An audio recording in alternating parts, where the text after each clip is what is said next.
Manga Dr. Stone Chapter 232 dibuka dengan roket kerajaan sains yang semakin dekat dengan atmosfer bumi. Dan sekarang ketika astronot kita sedang melihat keluar jendela dan melihat bumi dari luar angkasa. Setelahnya satu kapsul roket melepaskan diri dari roket induk dan kapsul ini mulai turun ke bumi. Akhirnya kapsul ini berhasil menembus atmosfer bumi dan berhasil mendarat dengan selamat di atas laut.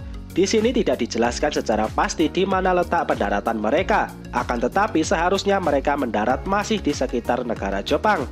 Dan sambil menanti dijemput, Senku dengan santainya duduk di atas kapsul ini dan memancing. Sementara Kohaku berenang di sekitar kapsul dan Stanley hanya melihat dari dalam. Di sini tidak diperlihatkan posisinya Ryusui. Mungkinkah Ryusui masih berada di roket komando? Apa roket ini tetap berada di luar angkasa? Jika ada yang tahu prosedurnya, silahkan bantu jawab di komentar ya. Jadi singkat cerita, kapal penjemput akhirnya sampai di lokasi kapsul ini mendarat. Dan setelahnya mereka kembali ke Jepang. Setelahnya di markas kerajaan sains terlihat ada banyak sekali manusia dari berbagai penjuru dunia yang berkumpul di sini dan mereka semua merayakan kemenangan umat manusia. Setelahnya keempat astronot kita naik ke atas panggung dan menerima medali penghargaan. Orang yang memberikan medali ini tidak diberitahukan namanya siapa. Tapi yang jelas dia adalah orang yang sudah tua dan mungkin dia adalah seorang ilmuwan juga. Dan orang pertama yang menerima medali adalah Kohaku. Setelahnya Stanley, Ryusui, dan yang terakhir adalah Senku. Dan medali ini sepertinya terbuat dari emas dan ada 2 koin di medali ini.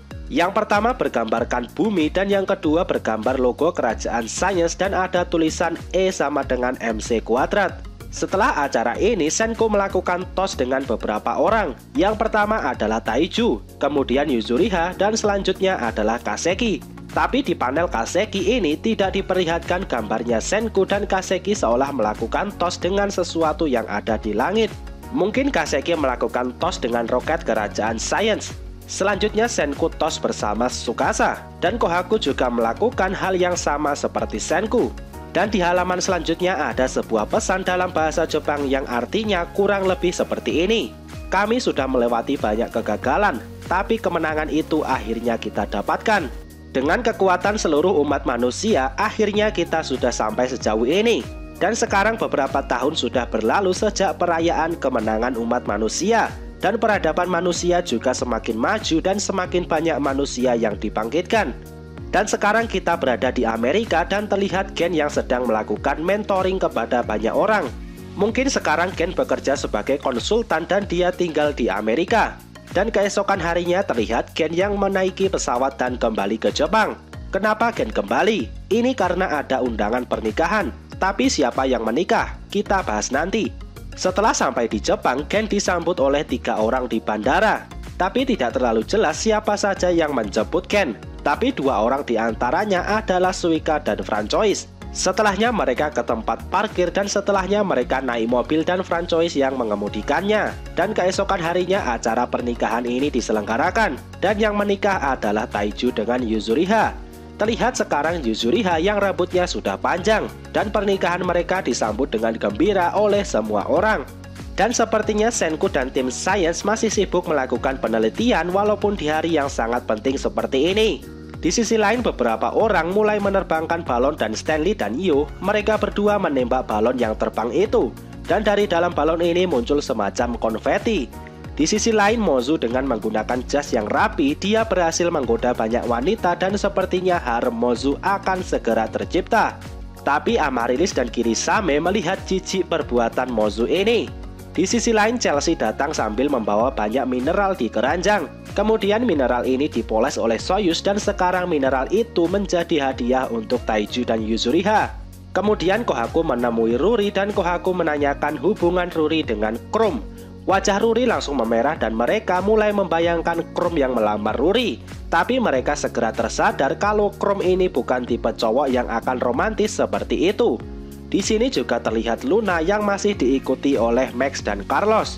Di sisi lain Tsukasa bercerita ke Gen kalau saja dulu Tsukasa dan Seno berhasil menguasai dunia, mungkin masa depan seperti ini tidak akan terjadi. Dan Hyuga berkata dengan undang-undang yang baru dunia akan menjadi lebih teratur. Dan setelahnya adalah sesi potong kue bagi pengantin hari ini. Tapi sebagai apresiasi kepada tim Science, Taiju ingin tim Science yang memotong kue ini pertama kali. Taiju kemudian membawa kue ini ke tempat Senku. Tapi entah kenapa Senku malah berdandan seperti seorang wanita. Trap Senku boleh juga. Oke, jadi sekarang mereka ada di tempat penelitian Medusa dan ada banyak ilmuwan berkumpul di sini. Mereka sudah melakukan penelitian yang cukup jauh dengan Medusa yang ada di bumi.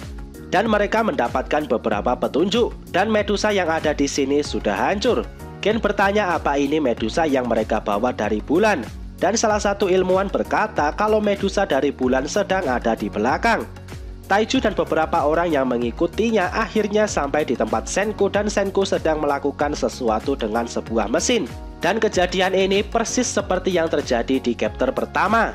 Dan terlihat Taiju yang senang karena Senku masih seperti Senku yang dia kenal sebelumnya. Senku mengucapkan selamat untuk Taiju dan Yuzuriha. Dan Taiju meminta Senku untuk memotong kue ini. Dan setelahnya Gen sadar kalau tempat ini sudah dipenuhi dengan mesin yang sangat luar biasa canggih. Dan yang sedang mereka buat adalah sebuah mesin waktu. Wow, luar biasa. Apakah sesuatu seperti itu bisa diciptakan? Ukyo berkata kalau dengan teknologi mereka sekarang melakukan sesuatu seperti penjelajahan waktu rasanya adalah mustahil. Dan jika itu bisa dilakukan maka pembatuan 7 miliar manusia mungkin bisa dicegah. Dan setelahnya terlihat Senku yang berdiri di depan Byakuya dan para astronot ISS. Tapi Senku juga sadar kalau mesin waktu adalah sesuatu yang masih sangat fana. Dan Gen sampai menangis dan berharap mesin waktu ini benar-benar bisa dibuat. Dengan adanya mesin ini, mereka bisa menjelajah ke masa lalu, baik puluhan tahun maupun ratusan tahun. Setelahnya diperlihatkan Seno yang membahas sesuatu. Tapi apa yang Seno katakan tidak begitu jelas. Tapi di samping Seno ada gambar robot Rei dari manga Dr. Stone Reboot Byakuya. Pertanda apakah ini? Dan setelahnya terlihat ada roadmap pembuatan mesin waktu ini, yang prosesnya super rumit. Dan uniknya mesin waktu ini berbentuk seperti Medusa, tapi dengan ukuran yang besar. Dan di panel terakhir Senku tersenyum dan berkata, Sosoruze Korewa. Di bagian bawah ada tulisan yang mengatakan Dr. Stone sudah tamat. Tapi di atasnya lagi ada tulisan yang kurang lebih artinya seperti ini. Terima kasih sudah mendukung kami selama 5 tahun ini. Tapi Dr. Stone belum berakhir di sini. Periksa halaman selanjutnya.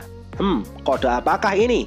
Cerita Dr. Stone sudah dikonfirmasi berakhir. Tapi ada kode kalau ada kelanjutan ceritanya.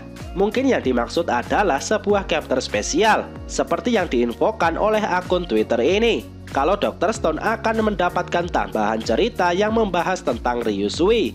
Mungkin ini sedikit pengantar untuk episode spesial Ryusui yang akan tayang musim panas tahun ini. Oke, untuk sekarang cukup sampai di sini. Dan banyak sekali percakapan yang tidak bisa ditranslate. Tapi semoga yang saya sampaikan di atas tidak ada yang keliru. Dan kalau ada yang tidak puas dengan endingnya dan merasa kurang greget, nanti saya akan berikan tanggapan di video full review. Oke, semoga video ini bermanfaat. Subscribe channel ini dan sampai jumpa di video selanjutnya.